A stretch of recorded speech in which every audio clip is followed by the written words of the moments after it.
اعوذ باللہ من الشیطان الرجیم بسم اللہ الرحمن الرحیم۔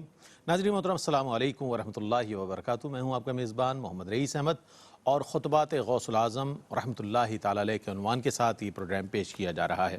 ماشاءاللہ ماہ ربیع الثانی میں بطور خاص یہ اہتمام کیا گیا ہے کہ مختلف نوعیت کے پروگرامز تیار کیے گئے ہیں تاکہ حضرت محبوب سبحانی قطب ربانی قندیل نورانی شہباز لامکانی حضرت ابو محمد محی الدین سیدی شیخ عبد القادر جیلانی رحمۃ اللہ تعالی علیہ کی سیرت، آپ کے اقوال، آپ کی تعلیمات اور آپ کے فضائل و مناقب کو مختلف انداز میں، منظوم اور منصور انداز میں علماء حضرات کے ذریعے، ثنا خانان مصطفیٰ صلی اللہ علیہ وآلہ وسلم کے ذریعے آپ تک پہنچایا جائے۔ اور یہ بہت ہی خوبصورت سلسلہ ہے جس میں حضرت شیخ عبد القادر جیلانی رحمۃ اللہ تعالی علیہ کے خطبات سے وہ انتہائی اہم نکات جو ہے وہ کشید کر کے انہیں سوالات کی صورت میں ڈھالا گیا ہے، اور پھر اس میں موجود جو جوابات ہیں اور جو آپ کے خطبات میں موجود متن ہے اس تک پہنچنے کے لیے ہم نے سہارا لیا ہے چند سوالات کا، اور ان خطبات کو بھی شامل کیا جا رہا ہے اس طریقے سے، اور آپ کی تعلیمات کو بھی شامل کیا جا رہا ہے۔ آج دنیا سے بے رغبتی، اس حوالے سے کیا تعلیمات ہیں حضور سیدنا غوث العظم جیلانی رضی اللہ تعالیٰ عنہ کی، اس پر بات کریں گے۔ قرآن نے بھی دنیا کی دولت کو قلیل قرار دیا، نبی کریم علیہ السلام نے بھی اپنی عملی زندگی میں، آپ کی سیرت سے بھی یہ ظاہر ہوتا ہے کہ دنیا سے بے رغبتی جو ہے وہ ظاہر تھی۔ پھر نہ صرف سرکار علیہ السلام بلکہ صحابہ کرام رضوان اللہ تعالیٰ علیہ مجمعین، پھر تابعین، تبع تابعین، اولیاء امت کے تمام افراد میں یہ قدر مشترک نظر آتی ہے کہ دنیا میں رہتے ہیں، دنیا کو دل میں نہیں رکھتے۔ یہ ان کی ایک صفت خاص نظر آتی ہے کہ دنیا میں بظاہر رہتے ہیں لیکن دنیا کو دل میں نہیں رکھتے۔ ہمارے ہاں معاملہ کچھ اور نظر آتا ہے، دنیا کو دل میں رکھا جاتا ہے اور پھر دین سے اتنے دور ہو جاتے ہیں کہ پھر ہم اہل اللہ کی تعلیمات کو دیکھتے ہیں تو ہماری عقل دنگ رہ جاتی ہے کہ یہ کیسے لوگ تھے کہ جنہوں نے دنیا میں رہتے ہوئے اتنی بے رغبتی کا اظہار کیا۔ تو اس حوالے سے ہم بات کریں گے وہ کون کون سی چیزیں ہیں کہ جو حضور سیدنا غوث العظم جیلانی رضی اللہ تعالیٰ عنہ نے اپنے خطبات میں اپنی مریدین کے لیے تعلیم فرمائی۔ ظاہر ہے آج بھی اتنے سال گزرنے کے باوجود بھی آپ کی محبت کرنے والے، چاہنے والے مریدین، معتقدین، محبین آپ کی تعلیمات کو سنتے ہیں اور اس سے اپنے کردار کو روشن کرنے کی کوشش کرتے ہیں۔ آج ہمارے ساتھ موجود ہے ممتاز و معروف عالم دین علامہ مفتی محمد سہیل رضا امجدی صاحب۔ السلام علیکم ورحمۃ اللہ وبرکاتہ۔ وعلیکم السلام ورحمۃ اللہ وبرکاتہ۔ اور آپ کے ساتھ تشریف فرما ہے ممتاز و معروف عالم دین علامہ مفتی احسن نوید نیازی صاحب۔ السلام علیکم ورحمۃ اللہ وبرکاتہ۔ وعلیکم السلام ورحمۃ اللہ وبرکاتہ۔ اور آپ کے ساتھ تشریف فرما ہے نعت رسول مقبول صلی اللہ علیہ وآلہ وسلم اور بارگاہ غوثیت میں منقبت کا نذرانہ پیش کرنے کے لیے نوجوان اور باصلاحیت ثنا خان ماسٹر بلال قادری۔ السلام علیکم ورحمۃ اللہ وعلیکم وبرکاتہ۔ السلام۔ آپ ہی سے ہم آغاز کریں گے نعت رسول مقبول صلی اللہ علیہ وآلہ وسلم، پھر اپنے موضوع پر آئیں گے۔ بسم اللہ۔ آسماں اگر تیرے تلووں کا نظارہ کرتا، روز ایک چاند تصدق میں اتارا کرتا، چاند سے بھی کئی بڑھ کے روشن، چاند سے بھی کئی بڑھ کے روشن، جب ہے تلوہ، ہاں تلوہ، جب ہے تلوہ میرے مصطفیٰ کا، چاند سے بھی کئی بڑھ کے روشن، جب ہے تلوہ، ہاں تلوہ، جب ہے تلوہ میرے مصطفیٰ کا، سوچئے آپ یہ کیسا ہوگا، سوچئے آپ یہ کیسا ہوگا، پھر وہ چہرہ میرے مصطفیٰ کا، سوچئے آپ یہ کیسا ہوگا، پھر وہ چہرہ میرے مصطفیٰ کا، اور قتل کرنے وہ آئے تھے لیکن ان کا چہرہ جو دیکھا عمر نے، قتل کرنے وہ آئے تھے لیکن ان کا چہرہ، ہاں چہرہ، ان کا چہرہ جو دیکھا عمر نے، مسکراتے ہوئے پڑھ لیا ہے، مسکراتے ہوئے پڑھ لیا ہے، خود ہی کلمہ میرے مصطفیٰ کا مسکراتے ہوئے پڑھ لیا ہے، خود ہی کلمہ میرے مصطفیٰ کا، اور نہ رکا ہے نہ ہرگز رکے گا، ذکر سرکار ہوتا رہے گا، نہ رکا ہے نہ ہرگز رکے گا، ذکر سرکار ہوتا رہے گا، خالق دو جہاں کر رہا ہے، خالق دو جہاں کر رہا ہے، خود ہی چرچا میرے مصطفیٰ کا، چاند سے بھی کئی بڑھ کے روشن جب ہے طلوہ میرے مصطفیٰ کا۔ ناظرین، آج موضوع ہے ہمارا دنیا سے بے رغبتی، اور فتح الربانی میں 22ویں مجلس میں حضور سیدنا غوث العظم جیلانی رضی اللہ تعالیٰ عنہ نے کیا تعلیمات اور کیا ارشادات فرمائے ہیں اس حوالے سے کہ دنیا کی بے رغبتی یا دل سے دنیا کی محبت کو کیسے نکالا جائے، میں چاہتا ہوں اس پر کلام فرمائیے گا۔ بسم اللہ الرحمن الرحیم، اللہم صلی علی سیدنا و مولانا محمد وعلی آلہ و اصحابہ وبارک وسلم۔ سب سے پہلے اس نسبت سے غوث اعظم رضی اللہ تعالیٰ عنہ کی نسبت سے یہ ماہ سب کو مبارک ہو، اور جس طریقے سے یہ پروگرامز ترتیب دیے ہیں میں سمجھتا ہوں کہ کنٹینٹ کا اور ہماری مینجمنٹ کا ایک بہت بڑا کام ہے، بہت بڑا کام، بے شک۔ کیونکہ خاص طور پر اس مرتبہ بھی یہ مد نظر رکھا گیا ہے کہ غوث اعظم رضی اللہ تعالیٰ عنہ کی تعلیمات کتابوں میں لکھی ہوئی ہیں، قدیم جو قدیمی کتب ہیں ان میں بھی لکھی ہوئی ہیں، آج کی کتب ہیں ان میں بھی لکھی ہوئی ہیں۔ ہم عشق و محبت کی بات تو کرتے ہیں، ہم ان کے ایام تو مناتے ہیں، ضرورت اس امر کی بھی ہے کہ ان کی محبت اور ان کے عشق کی لاج رکھتے ہوئے ان کی تعلیمات کی طرف آئیں۔ یہ بات تو تعلیمات کا ہمیں علم ہوگا تو ہم آئیں گے، اور یہی ہم کوشش کر رہے ہیں کہ ان کی تعلیمات کو ہم کیا اور جائے، وقت کی اہم ترین ضرورت بھی ہے یہ۔ میں سمجھتا ہوں کہ اس سے بڑھ کر کوئی اور ضرورت نہیں ہے۔ بالکل بے شک۔ اچھا، بات آپ نے کی ہے اس مجلس کی، الفتح الربانی میں 22ویں مجلس ہے، اور یہ ذی قعدہ کے آخر میں، اور غالباً جو ہے وہ 545 سنہ ہجری ہے، اور صبح کے وقت آپ نے خانقاہ میں، ظاہر ہے کہ لوگ موجود تھے، آپ بھی تشریف فرما تھے، اور آپ نے اس مجلس کا اہتمام فرمایا، اور یہ طویل یوں سمجھ لیں کہ ایک طریقے سے واضح و نصیحت کے اعتبار سے دیکھا جائے تو ایک طویل خطبہ ہمیں نظر آتا ہے۔ اچھا، اب اس میں چیدہ جو نکات ہے وہ آپ کی خدمت میں عرض کریں گے۔ اچھا، پہلی بات تو یہ ہے کہ یہ جو ہم کہتے ہیں نا کہ دنیا سے بے رغبت ہوا جائے، دنیا کو چھوڑا جائے، اور دنیا سے بالکل اپنے آپ کو علیحدہ کر لیا جائے، رہبانیت جی ہاں جی ہاں جی ہاں، تو یہ اللہ رب العالمین اور اس کے پیارے محبوب یعنی شریعت مطہرہ ہم سے یہ چاہتے ہیں۔ اگر یہ چاہتے ہیں کہ دنیا سے علیحدہ ہو جائے تو پھر تو بات بنتی نظر نہیں آتی۔ آپ کے پاس رزق حلال ہوگا تو آپ نماز بھی صحیح طریقے سے پڑھیں گے، جملہ عبادات بھی۔ مجھے بتائیں کہ رزق حلال کی وافر مقدار اگر نہیں ہوگی تو زکوٰۃ کی ادائیگی کیسے کریں گے؟ حج صاحب استطاعت نہیں ہوں گے تو حج کیسے کریں گے؟ اسی طریقے سے اگر اسی کو دنیا مان لیا جائے تو ظاہر ہے کہ بندہ شادی بھی کرتا ہے، اولاد ہوتی ہے، بیوی سے محبت کرتا ہے، اولاد سے محبت کرتا ہے، تو کیا یہ ساری چیزیں منع ہیں؟ رزق حلال کمانا منع ہے؟ اپنی فیکٹری لگانا، اپنے ادارے بنانا یا بزنس کرنا کیا یہ منع ہے؟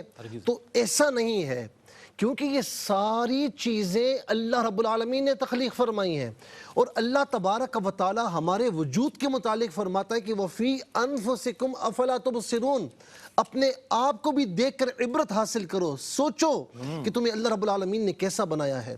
پھر دوسرے پارے کی آیات کریمہ اور کئی آیات کریمہ ہیں، سیرو فی الارض کیوں فرمایا کہ زمین میں گھومو پھرو، ان فی خلق السماوات والارض واختلاف اللیل والنہار والفلک التی تجری والفساد في البحر بما ينفع الناس وما أنزل الله من السماء من ماء فأحيا به الأرض بعد موتها وبث فيها من كل دابة وتصريف الرياح والسحاب المسخر بين السماء والأرض لآيات لقوم يعقلون.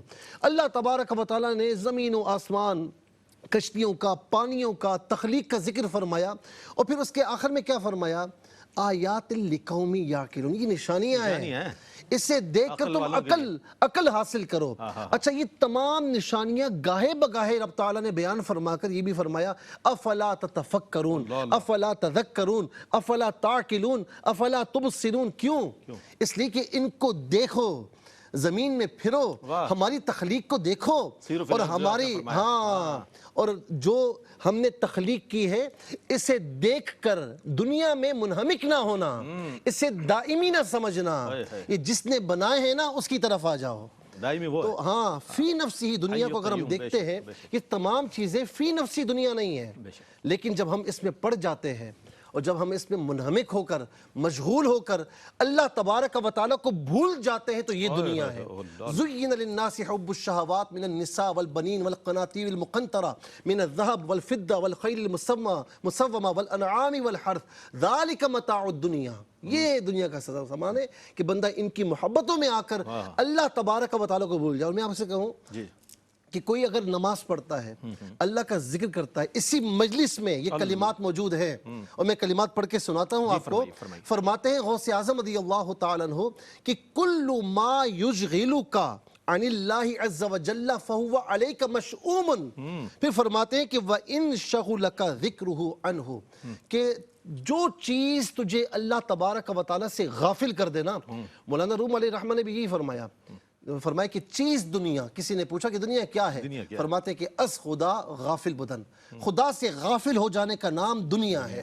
جو چیز آپ کو دنیا سے غافل کر دے، فرمایا کہ وہ دنیا، جو چیز آپ کو اللہ رب العالمین سے غافل کر دے تو وہ دنیا ہے. اور اس دنیا کو مذموم کہا گیا. فرمایا کہ اگر تمہارا ذکر بھی تمہیں اللہ تعالیٰ سے دور کر رہا ہے، پھر آپ نے عبادات کا باقاعدہ نام لیا، فرمایا کہ یہ چیزیں بھی اگر اللہ سے آپ کو دور کر رہی ہیں تو یہ بھی مشؤوم ہے آپ کے لیے.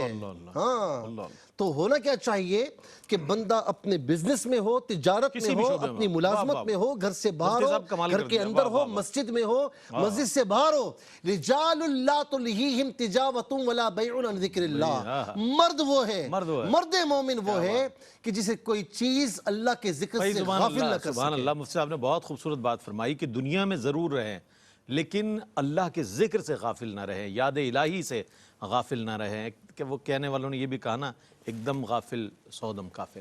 تو اس حوالے سے اہل اللہ کا یہی طریقہ رہا ہے. وہ جس طریقے سے بھی تجارتیں بھی کی، انہوں نے بزنس بھی کیا، سب کیا، لیکن یاد الہی کے ساتھ رشتہ جوڑے رکھا. میں وقفے پر سے لوٹتا ہوں، پھر انشاءاللہ آپ کی طرف آتے ہیں. ایک وقفہ ہے، وقفے کے بعد لوٹتے ہیں. مجھے امید ہے آپ کا اور ہمارا ساتھ رہے گا. ناظرین، آپ کا خیر مقدم ہے خطبات غوث اعظم رضی اللہ تعالیٰ عنہ. یہ خصوصی پروگرام ہے جو پیش کیا جا رہا ہے. حضور غوث اعظم کے خطبات سے وہ پیغامات جو ہمارے لیے اور مریدین کے لیے اور تمام امت کے لیے موجود ہیں، اس میں وہ الحمدللہ علماء حضرات بیان فرما رہے ہیں. کہ جو آپ فرما رہے تھے میں چاہتا ہوں اس کو ارشاد فرما دیں. پھر بس میں یہ عرض کروں گا کہ وہ جو کشتی والی مثال ہم پڑھتے ہیں نا، کہ کشتی دریا میں، سمندر میں چل رہی ہے، تو دنیا ضروری ہے. جس طریقے سے پانی کشتی کے لیے ضروری ہے، پانی ہوگا تو کشتی چلے گی. دنیا ہے تو ہماری زندگی ہے، لیکن اس پانی کو کشتی کے اندر نہیں آنے دیں.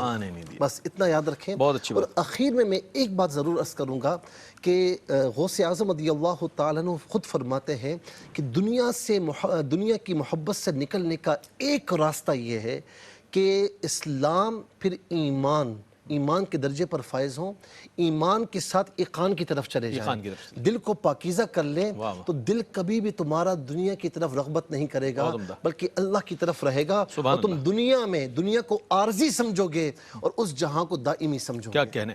حضور سیدنا غوث الاعظم جیلانی رضی اللہ تعالیٰ عنہ فرماتے ہیں جب دنیا اولیاء اللہ کی طرف آتی ہے تو وہ اس سے کہتے ہیں کہ چلی جا، کسی اور کو دھوکہ دے، ہم تو تجھے پہچان چکے ہیں، ہم نے تجھے دیکھا ہے، ہم تیرے حسن و حیت کو دیکھ چکے ہیں.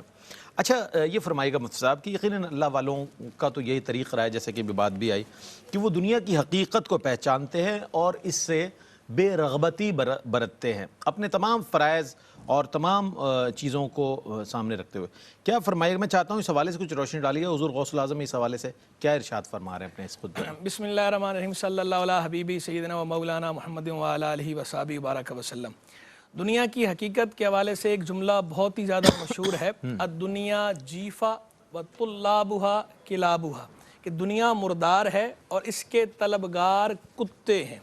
اب یہ جملہ بہت زیادہ مشہور ہے اور اس جملے کے صحیح ہونے میں کوئی شک اور شبہ نہیں.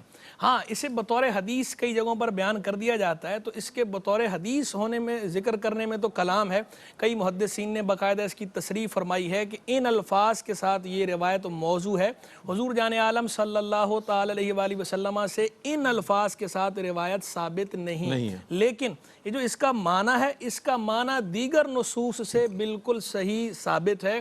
کئی احادیث ایسی موجود ہیں اور کئی آیات یعنی کہ دنیا کی بے ثباتی کو تو سبھی پروف کرتے ہیں. اس سے جو ہے یہ ثابت ہوتا ہے کہ جو اس کا معنی ہے وہ بالکل درست ہے. تو یعنی اس کو سرکار علیہ السلام کا فرمان قرار دینا تو درست نہیں ہے، لیکن اس یہ مسل اپنی جگہ بالکل درست ہے. یہ اس کو آپ مسل کہیں، مثل کہیں، جسے ہمارے یہاں اردو میں ضرب المثل کہا جاتا ہے. مثل بیان کرنا، ضرب کا معنی ہوتا ہے ویسے بیان کرنا، تو اصل تو ہوتا ہے مثل یا مسل. تو یہ مثل یا مسل بالکل درست ہے. اور حضور جان عالم علیہ السلام کی دیگر احادیث موجود ہیں. ایک مرتبہ سرکار علیہ السلام تشریف لا رہے تھے اپنے صحابہ کرام علیہم رضوان کے ساتھ. بعض روایات کے اندر ذکر ہے بھیڑ کا اور بعض روایات کے اندر ذکر ہے بکری کا، کہ مردہ بکری یا مردہ بھیڑ جو ہے پڑی ہوئی تھی. تو سرکار نے رک کے پوچھا ان سے، اس کے کان سے پکڑ کے پوچھا کوئی لے گا تم میں سے؟ 1 درہم میں بھی کوئی لے گا؟ تو اگر انہوں نے کہا رسول اللہ ہمارے کس کام کی، ہم جو 1 درہم میں بھی لینا پسند نہیں کریں گے. تو سرکار علیہ السلام نے فرمایا جو دنیا ہے وہ اللہ کے نزدیک اس سے بھی ہلکی ہے. یعنی اس دنیا کی حیثیت اللہ جل جلالہ کے نزدیک اس سے بھی گئی گزری ہے مردار سے. تو وہی بات آ گئی وہ جو وہاں آئی تھی کہ دنیا مردار ہے. تو یہ دنیا جو ہے یہ مردار ہے. دنیا کی حقیقت یہی ہے. اور خود قرآن مجید فرقان حمید برہان رشید نے بہت ہی زبردست الفاظ میں، واشگاف الفاظ میں فرمایا وَمَا الْحَيَاةُ الدُّنْيَا إِلَّا مَتَاعُ الْغُرُورِ، اور دنیا کی زندگی نہیں مگر دھوکے کا سامان. تو یہ دیکھ قرآن نے کتنے زبردست الفاظ ارشاد فرمائے. ایک لفظ کے اندر سمو دیا کہ دنیا کی جو زندگی ہے، جتنے بینک بیلنس ہوں، جتنی بڑائیاں ہوں، آدمی کے ساتھ پھول لگے ہوں، بیج لگے ہوئے ہوں، گاڑیاں ہوں، گھر ہوں، طرح طرح کے انواع و اقسام کے کھانے ہوں، طرح طرح کی نعمتیں ہوں، اور اگر وہ اسے اللہ کے ذکر سے غافل کیے ہوئے ہیں تو یہ دنیا جو ہے اس کی حقیقت کوئی نہیں، یہ دھوکے کا سامان ہے. ہاں، ان ساری چیزوں کے ساتھ اگر دل جو ہے وہ اپنے مولا کی رضا میں ہے اور یہ جتنی چیزیں ہیں مولا کی یاد سے غافل نہیں کر رہی اور ان کے حصول کے اندر خلاف شرع طریقہ اختیار نہیں کیا، پھر تو کوئی مسئلہ نہیں. پھر تو سیدنا عثمان غنی بھی مالدار تھے، پھر تو سیدنا عبد الرحمن بن عوف بھی مالدار تھے، پھر حضور سیدنا غوث العظم رضی اللہ تعالیٰ عنہ مالدار تھے، امام اعظم حنیفہ رحمہ اللہ مالدار تھے. تو وہ جو ان کا مال تھا وہ مال وہ اللہ سے قریب کرنے والا تھا، اور اس مال کے حصول کے جو ذرائع تھے وہ ذرائع بھی سارے حلال اور طیب تھے، نہ اس میں حرام شامل تھا، نہ حرام کا شک شبہ. حرام کے شبہات سے بھی، یعنی جو گرے ایریاز ہیں وہ گرے ایریاز سے بھی دور تھے. وہ بالکل نیٹ اینڈ کلین مال تھا. تو کسی کا مال ایسا نیٹ اینڈ کلین ہو جس کی دنیا حصول کے ذرائع بھی بالکل درست ہوں اور وہ اللہ کی راہ میں خرچ بھی کرتے ہوں اور ان کی یہ ساری چیزیں انہیں اللہ کی یاد سے غافل بھی نہ کرتی ہوں، تو پھر تو سبحان اللہ کیا ہی بات ہے. لیکن عام طور پر ہوتا کیا ہے کہ ان ساری چیزوں کے ہوتے ہوئے لوگ اللہ کی یاد سے غافل ہو جاتے ہیں اور اس کے جو حصول کے ذرائع ہیں وہ حصول کے ذرائع بھی درست نہیں ہوتے، انفیئر مینز یوز کیے گئے ہوتے ہیں جن کے ذریعے سب حاصل کیا گیا ہوتا ہے. تو اس دنیا کو قرآن نے کہا وَمَا الْحَيَاةُ الدُّنْيَا إِلَّا مَتَاعُ الْغُرُورِ، دنیا کی زندگی نہیں مگر دھوکے کا سامان. اور دوسری جگہ بھی اس کے لیے ارشاد فرمایا نا کہ وَمَا هَذِهِ الْحَيَاةُ الدُّنْيَا إِلَّا لَهْوٌ وَلَعِبٌ وَإِنَّ الدَّارَ الْآخِرَةَ لَهِيَ الْحَيَوَانُ، اور یہ دنیا کی زندگی تو نہیں مگر کھیل تماشا، لہو و لعب، اور جو دار آخرت ہے وہ ضرور ہمیشہ رہنے والا ہے، ہمیشہ رہنے والا گھر جو ہے وہ ہے. یہ دنیا وہ اس دنیا کے لیے حدیث مبارک کے اندر فرمایا گیا، حضور جان عالم صلی اللہ علیہ وسلم نے ارشاد فرمایا الدنیا سجن المؤمن و جنت الکافر، یہ دنیا مومن کا قید خانہ اور کافر کی جنت ہے. یعنی کافر کو آسائشیں ملتی ہیں، انعام و اکرام ملتا ہے اور وہ حلال حرام کی تمیز کیے بغیر بس جو ہے زندگی گزارے چلا جاتا ہے. تو جو کچھ ہے وہ اس کے لیے اسی دنیا کے اندر ہے، آخرت میں اس کا کوئی حصہ نہیں نہیں. اور جو مومن ہے اسے یہاں پہ آزمائشیں ہیں, یہاں پہ تکالیف ہیں, تو گویا ایسے ہے جیسے جیل کے اندر قید ہو کوئی آدمی جو قید خانے کے اندر ہے کہ وہ آزادی سے کوئی حرکت نہیں کرتا, اس کی جو موومنٹ ہے وہ آزادانہ نہیں ہے. یعنی دوسرے لفظوں میں اس میں ایک اشارہ اور بھی ہے, ایک تو تکالیف والا ہے نا, دوسرا جو اہم اشارہ وہ یہ ہے کہ جس طرح قید خانے کے اندر آدمی آزاد نہیں ہے, اپنی مرضی نہیں کر سکتا, تو دنیا کے اندر بھی آدمی آزاد نہیں ہے بلکہ اللہ رسول کے تابع ہے. جو کام اس نے کرنا ہے وہ اللہ رسول صلی اللہ علیہ وسلم کی بتائے ہوئے طریقے کے مطابق ہی کرنا ہے. اسے آزادی, ایسی مادر پدر آزادی حاصل نہیں کہ جو دل میں آئے جو چاہے آدمی کرے. کتنی پیاری بات کی اعلیٰ حضرت امام اہل سنت امام احمد رضا خان رحمہ اللہ نے دنیا کی بے ثباتی سمجھاتے ہوئے فرمایا, دنیا کو تو کیا جانے, یہ بس کی گانٹھ ہے ہر رافع. بس کی گانٹھ کہتے ہیں زہر کی پڑیا کو. دنیا کو تو کیا جانے, یہ بس کی گانٹھ ہے ہر رافع. صورت دیکھو ظالم کی تو کیسی بھولی بھالی ہے. شہد دکھائے زہر پلائے, قاتل ڈائن شوہر کش, اس مردار پہ کیا للچایا, دنیا دیکھی بھالی ہے. یہ وہ جو غوث پاک نے ارشاد فرمایا اس کو رکھیں اور اعلیٰ حضرت کے شعر کو رکھیں. بالکل اس نثر کو آپ نے منظوم انداز میں اعلیٰ حضرت نے پیش فرمایا, لکشہ کھینچ دیا اس جملے کا. کیا کہنے. اچھا, اب آپ کے اگلے خطبے اور اس میں جو میسج موجود ہے, اور اس میں جو میسج دنیاوی اور اخروی نقصانات کے حوالے سے حضرت کا قول شامل کرتے ہیں. حضور سیدنا غوث العظم جیلانی رحمۃ اللہ تعالی علیہ فرماتے ہیں, جس کے دل میں جب دنیا جگہ کر لیتی ہے اس کا ورع و تقوی جاتا رہتا ہے. اللہ اکبر. پس وہ حلال و حرام سے دنیا کو جمع کرتا رہتا ہے اور اس کی حلال و حرام کی تمیز جاتی رہتی ہے. حضور سیدنا غوث العظم جیلانی رضی اللہ تعالیٰ عنہ نے اس قول مبارکہ میں دنیا کی محبت کے نقصانات اور اخروی جو نقصانات ہیں اس کی طرف نشاندہی فرمائیے. میں چاہتا ہوں اس پر کلام فرمائیے. دیکھیں, قبلہ مفتی صاحب نے بڑے خوبصورت انداز میں بیان فرمایا, اور جو آپ نے شیخ عبد القادر جیلانی المعروف غوث اعظم رضی اللہ تعالیٰ عنہ کا خطبے کا ایک حصہ یہ بیان فرمایا, میں سمجھتا ہوں کہ یہ دریا کو کوزے میں آپ نے بند فرمایا ہے. دیکھیں, دنیا کی محبت جس طرح میں نے کشتی کی مثال دی تھی نا, اور یہ مثال کتابوں میں بھی بیان کی گئی ہے کہ پانی تھوڑا سا آئے تو کشتی والے یہ سمجھے کہ تھوڑا سا پانی ہے, کوئی نقصان نہیں پہنچے گا, لیکن پہنچے گا. کیوں کہ پانی نے آنے کا راستہ بنا لیا. ٹھیک ہے نا. اچھا, جتنا پانی آئے گا اتنا کشتی کو نقصان پہنچے گا, حتیٰ کہ ایک حد سے زیادہ آ جائے تو کشتی ڈوب جائے گی, اس کا وجود ہی باقی نہیں رہے گا. تو اسی طریقے سے جب انسان کے دل میں دنیا کی محبت آنا شروع ہو جائے نا, تو پھر اللہ تعالیٰ کی محبت وہاں سے رخصت ہونا شروع ہو جاتی ہے, اور جتنی محبت آئے گی اتنا وہ اللہ سے دور ہوگا, یہاں تک کہ دنیا کی محبت اتنی غالب آ جاتی ہے کہ وہ اللہ تبارک و تعالیٰ اور اس کے رسول علیہ السلام کے احکامات کو یکسر بھول بھی جاتا ہے, اور پھر ایک حد ایسی آتی ہے کہ وہ یکسر نظر انداز کرنا شروع کر دیتا ہے. ایسے لوگ پائے جاتے ہیں نا اس دنیا میں کہ آپ ان سے کہیں کہ ذرا سا نماز پڑھ لیں, ذرا سا قرآن پڑھ لیں, تو وہ بڑا چیخ کر کہتے ہیں کہ مولوی ہو, اپنا تمہیں مسجد جانا ہے تم سنبھال کر رکھو, تمہیں قبر میں اپنا جواب دینا ہے, ہمارا جواب نہیں دینا. تو یہ باتیں یہ ظاہر کرتی ہیں کہ یہ دنیا کی محبت میں اتنا مشغول ہو چکا ہے. اور پھر سب سے بڑھ کر سب سے بڑی خرابی کیا ہے کہ وہ دنیا و ما فیہا کو, دنیا میں جو چیزیں ہیں وہ انہیں دائمی سمجھنا شروع کر دیتا ہے. چاہے وہ کسی منصب پر ہو, چاہے اس کا بہت بڑا بزنس ہو, یا چاہے اس کے پاس کوئی بھی مال و منصب ہو, وہ اس کو دائمی گننا شروع کر دیتا ہے کہ یہ ساری چیزیں میرے پاس ہوں گی. طاقت ہو تو یہ سمجھتا ہے کہ یہ طاقت دائمی طور پر میرے پاس رہے گی. اور غوث اعظم رضی اللہ تعالیٰ عنہ نے اپنی اس مجلس کے آغاز میں ہی فرمایا کہ یہ دنیا اتنی نکھر کر, اتنی مزین ہو کر, قرآن کریم کی آیت کے عین مطابق ہے, اتنی مزین ہو کر آتی ہے کہ آدمی اس میں اتنا مشغول ہو جاتا ہے کہ چاہے اس کے پاس اگر بادشاہت ہے, حکمرانی ہے, مال ہے, منصب ہے, طاقت ہے, یا اس کے پاس اور کچھ ہے, وہ تمام چیزوں میں اتنا ہو جاتا ہے کہ وہ یہ سمجھتا ہے کہ یہ چیزیں میرے پاس ہمیشہ رہیں گی.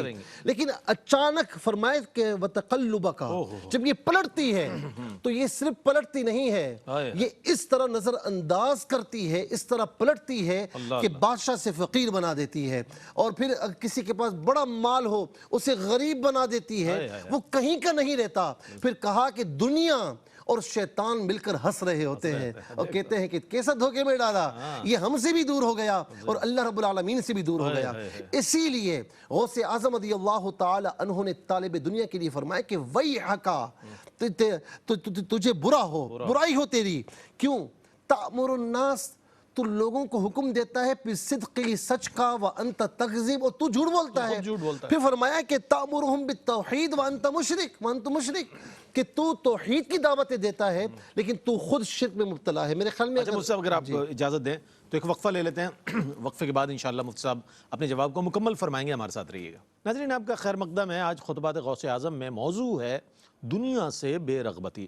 اس حوالے سے علامہ مفتی محمد سہیل اعظم جدی صاحب اپنے جواب کو مکمل فرما دیں تو پھر ہم اس گفتگو کے سلسلے کو کنکلوژن کی طرف لے کر آئیں گے. تو حضور غوث پاک نے یہ بڑی نازک بات فرمائی ہے کہ تو لوگوں کو توحید کی دعوت دیتا ہے تو مسلمان مشرک کیسے ہو سکتا ہے؟ دیکھیں اس سے مشرک تو نہیں ہوتے لیکن صوفیاء کے نزدیک دل میں ذرا سا کوئی اور آ جائے نا تو وہ کچھ اور تعبیر فرماتے ہیں. تو اسی لیے فرمایا، کیونکہ ابتدا اسی سے ہوتی ہے نا کہ تو توحید کی دعوت دیتا ہے، تو منہ سے اللہ اللہ کہتا ہے، تو 1000 مرتبہ اللہ اللہ کہتا ہے، لیکن تیرا دل اللہ کی یاد سے غافل ہے تو کوئی فائدہ نہیں ہے. کوئی فائدہ جی پھر کچھ بھی نہیں تیرے پاس.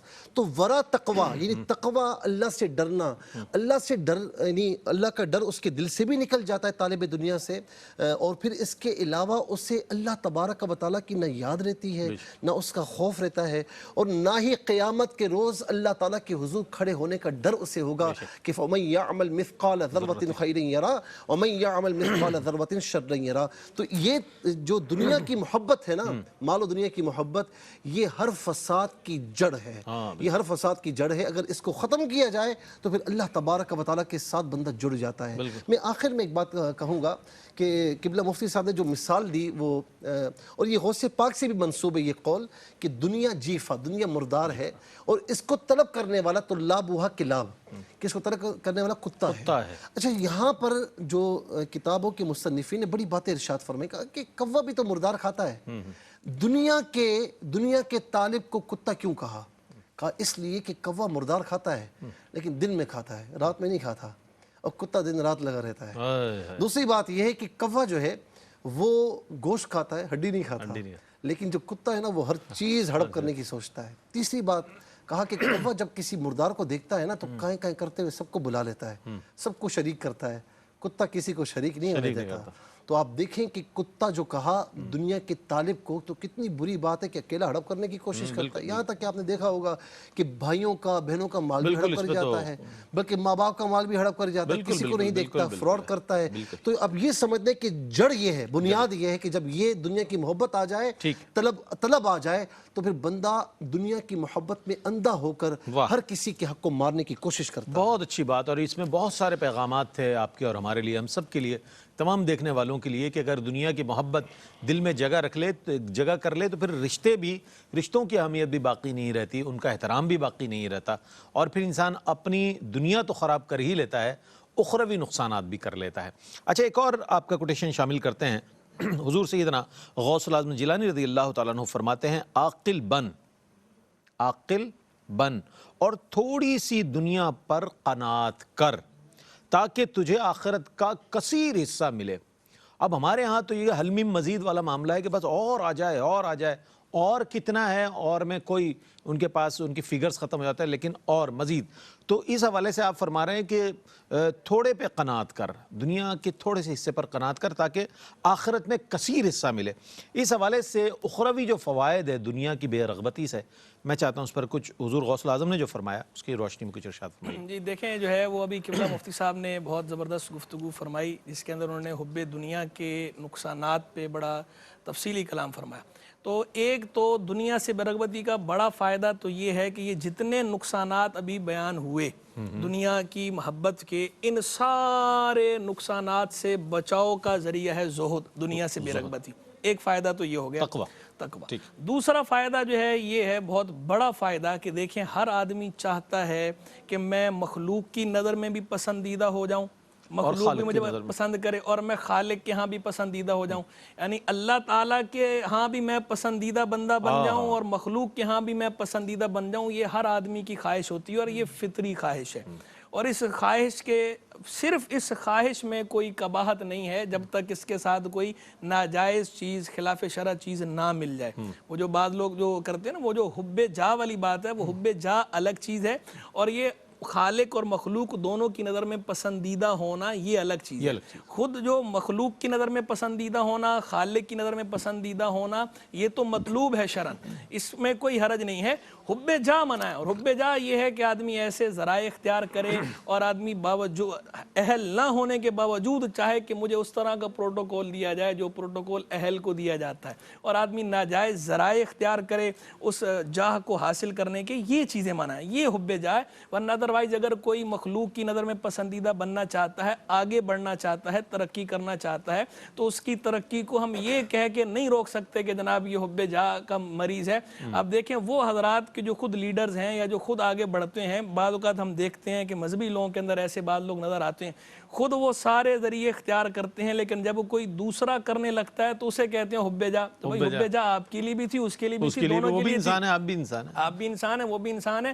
جو خرابی اس کے حق میں خرابی ہے وہ آپ کے حق میں بھی خرابی ہے، ضروریات یکساں ہیں، ضروریات یکساں ہیں. تو اگر آپ جو ہے بچ بچاؤ کے نکل گئے بیچ میں سے، تو وہ دوسرا بھی بچ بچا کے نکل سکتا ہے. تو بجائے اس کی اس فطری خواہش کو دبانے کے آپ اسے ڈائیورٹ کریں، جو ہمارے صوفیاء کرام نے کیا، جو حضور غوث اعظم نے کیا، جو حضور امام اعظم نے کیا، جو حضور داتا صاحب نے کیا، جو حضور خواجہ صاحب نے کیا. یہ جو حقیقی صوفیاء کرام تھے، یہ بجائے رد کرنے کے، نگیٹ کرنے کے، ڈائیورٹ کرتے تھے. ان کی جو یہ فطری خواہشات ہوتی تھیں، ان فطری خواہشات کو جائز رخ دے دیا کرتے تھے کہ جس سے وہ نکھر کر چمکے. اگر امام اعظم بھی یہی تلقین کرتے رہتے تو نہ امام ابو یوسف آتے، نہ امام محمد آتے، نہ امام ظفر آتے، نہ ان کا آگے یہ سلسلہ پھیلتا. غوث پاک بھی اگر یہی کہتے رہتے اور اسی طرح روکتے رہتے تو ان کا سلسلہ آگے نہ چلتا.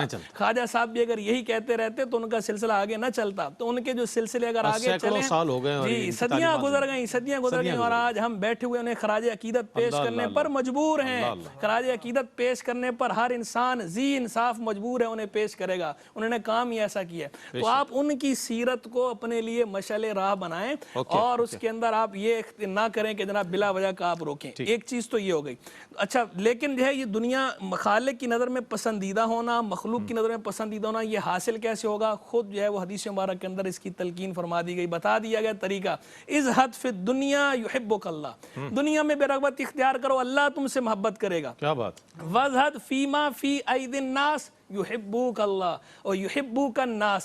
اور جو لوگوں کے ہاتھ میں اس سے بے رغبت ہو جاؤ، اس سے اعراض کرو تو لوگ بھی تم سے محبت کریں. تو دنیا سے بے رغبتی جو ہے وہ اللہ کی نظر میں بھی پسندیدہ بناتی ہے، مخلوق کی نظر میں بھی پسندیدہ بناتی ہے. اور مجموع زوائد کی حدیث کے اندر فرمایا زہد فی الدنیا یریح القلب والجسد، کہ دنیا میں جو بے رغبتی ہے یہ انسان کے دل کو بھی راحت دیتی ہے، انسان کے بدن کو بھی راحت دیتی ہے. تو یہ راحت بدن اور راحت قلب دونوں کا سامان ہے. بس جو سرکار نے فرمایا، سیدنا عبداللہ بن عمر نے کہا کہ حضور نے میرا کندھا پکڑ کے مجھے جھنجھوڑ کے فرمایا کن فی الدنیا کأنک غریب او عابر سبیل، دنیا میں ایسے ہو جاؤ جیسے مسافر یا راہگیر. تو بس ہم سب کو یہ دیکھ لینا چاہیے کہ جو سرکار نے یہ نصیحت انہیں فرمائی، یہ نصیحت ہم سب کے لیے بھی ہے. کیا بات. مفتی صاحب میں چاہتا ہوں مختصر پیغام کوئی دنیا سے بے رغبتی کے حوالے سے عنایت فرما دے، پھر ہمیں وائنڈ اپ کی طرف جانا. دیکھیں، میں بے رغبتی کے حوالے سے یہ بات عرض کروں گا کہ غوث اعظم رضی اللہ تعالیٰ عنہ نے فرمایا کہ یا سائل، ایک سوال کرنے والے، کیونکہ آغاز میں ہے سأل سائل، ایک سوال کرنے والا آیا تھا، اس نے پوچھا تھا کہ میں دنیا کی محبت کو کس طریقے سے دل سے نکالوں. تو اخیر میں فرماتے ہیں کہ اے سائل، ان نظرتا یعنی قلبکا، کہ اپنے قلب سے دنیا کے عیوب کو دیکھ. ظاہری نگاہوں سے دیکھے گا نا تو تجھے دنیا و ما فیہا، اس کی رنگینیاں سب چیزیں نظر آئیں گی. ٹھیک ہے نا. اس کی مثال ایسی ہے کہ کیچڑ پر آپ ایک جگہ کیچڑ رکھا ہوا ہو اور اوپر چاندی کا ورق چڑھا دیں، ٹھیک ہے نا، تو ظاہری جو آنکھیں ہوں گی وہ نہیں سمجھیں گی، لیکن جو سمجھدار ہوتا ہے نا، فطرت سلیمہ والا، وہ سمجھ جاتا ہے کہ اندر کیا ہے. تو کہا کہ تو ظاہری آنکھ سے دیکھے گا تو تو کمی سمجھ نہیں پائے گا، اس کو دل کی آنکھوں سے دیکھ تو اللہ تبارک و تعالی اس کی حقیقت تیرے سامنے آشکار فرما دے گا. اور پھر آخر میں ایک اور جو پیغام میں دینا چاہوں گا، فرماتے ہیں کہ قیدوا نعم الحق عز وجل بشکرہ، اللہ تعالیٰ کی نعمتوں کا کا اگر دوام چاہتے ہو کیا نا بات؟ تو اس کو اپنے شکر کے ذریعے قید کر لو، اللہ تبارک و تعالیٰ تم پر نعمتوں کی بارشیں فرمائے گا۔ میں بہت شکریہ ادا کروں گا مفتی صاحب، آپ تشریف لائے، مفتی صاحب آپ کی تشریف آوری کا بہت شکریہ۔ بلال، آپ سے آخر میں ہم منقبت سنیں گے حضور سیدنا غوث العظم جیلانی رضی اللہ تعالیٰ عنہ کے حوالے سے۔ غوث اعظم مظہر لطف عمیم، غوث اعظم مظہر لطف عمیم، خود کریم ابن کریم جد کریم، چوں محمد درمیان انبیاء، چوں محمد درمیان انبیاء، غوث العظم درمیان اولیاء۔ اور میں اسی کے ساتھ منقبت کے لیے درخواست کروں گا ماسٹر بلال قادری سے کہ آپ منقبت کا نذرانے پیش کریں۔ انشاءاللہ یہ سلسلہ جاری و ساری ہے اور حضور سیدنا غوث العظم جیلانی رضی اللہ تعالیٰ عنہ کی خدمت میں منظوم اور منصور ہر دو حوالوں کے ساتھ ہم حاضر ہوتے رہیں گے، ہمارے ساتھ رہیے گا۔ بسم اللہ۔ شاہ جیلا بمنے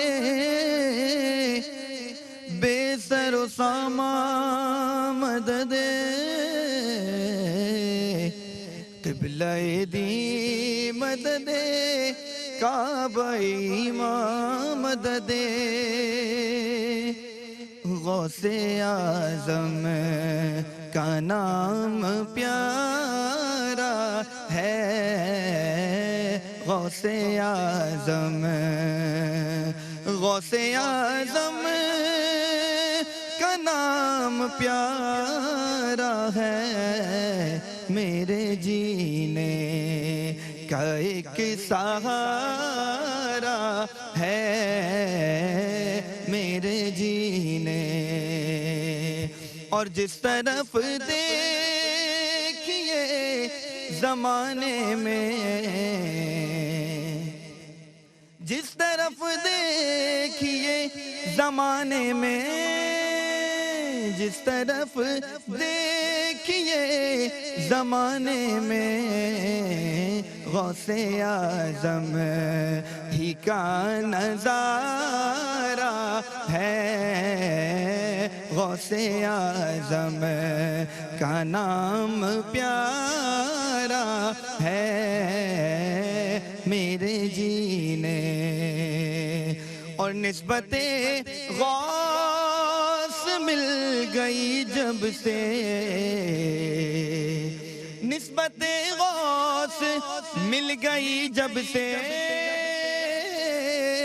نسبت غوث مل گئی جب سے، اوج پر بخت کا ستارہ ہے، اوج پر بخت کا ستارہ ہے، غوث اعظم۔ اور کون کہتا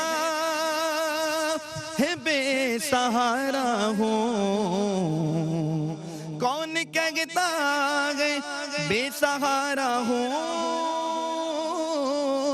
کون کہتا ہے بے